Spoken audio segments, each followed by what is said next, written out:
The Great Escape. Hollywood stars Charles Bronson, James Garner, and Steve McQueen lit up the screen in the 1963 movie The Great Escape. But the reality of the real escape was far different. Author Ted Barris says that Canadians played a key role in planning and executing the daring escape. The Great Escape is a great story. The problem with the movie, the way Hollywood interpreted it, and that was simply the practicality of the time, was that they parachuted Americans and Brits into the key roles so that they could sell more tickets. So as a movie blockbuster, it has all the criteria. It's a great story, it's got lots of action, it's got stars, so they chose American and British stars, and that's why it's a very American and British looking movie. The fact of the matter is, Canadians played key roles in all of the specifics of making the tunnel work. The Canadian involvement in the escape included Gordon Kidder of St. Catharines. Gordon Kidder's story is a remarkable one. He grows up in St. Catharines, clearly a young man who has skill with languages. He gets an offer to go to Johns Hopkins University in the United States on a German scholarship. He decides not to. He stays in Ontario, works with the education department, an insurance company, signs up for the Air Force, the RCIF, during the war, goes overseas in 1942, gets shot down in Wellington as a navigator, ends up in Stalag Luft 3 later that year. But in the camp at Stalag Luft 3, the benefit of his linguistic skills are fabulous because everybody who's going to be escaping, they hope, has got to have some sense of how to say, you know, which direction to the train station, or where do I find a bathroom, or whatever. Well, Gordon had the capability of teaching all of the prisoners basic street language.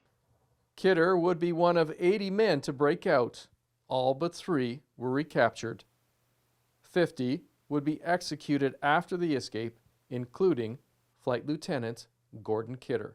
I'm so close to the lives of the men who died and the ones who survived that my sense is, had they not had that one chance, that the escape possibility in their grasp, they would have gone crazy.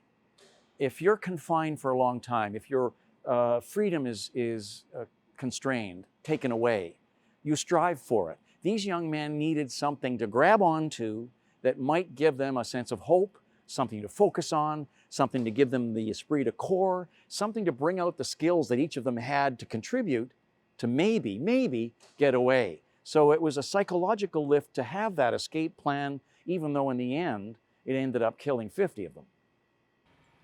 Your book must be treasured by descendants of those involved in the escape or that spent time at Stalag Luft 3. What does that mean to you?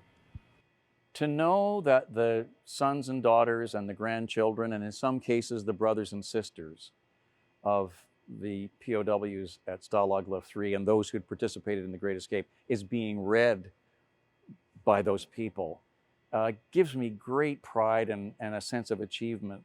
I mean, it's great when someone who doesn't know the story reads the Great Escape, but when someone whose family lived it contacts you to say, you've opened my eyes, you've opened my heart, you've opened my memory to what we went through when dad or brother or granddad came home, is so inspiring and it's so satisfying. Barris remains fascinated by Canada's military history and is presently researching his next project on the Battle of the Atlantic. In Niagara, you're watching The Source.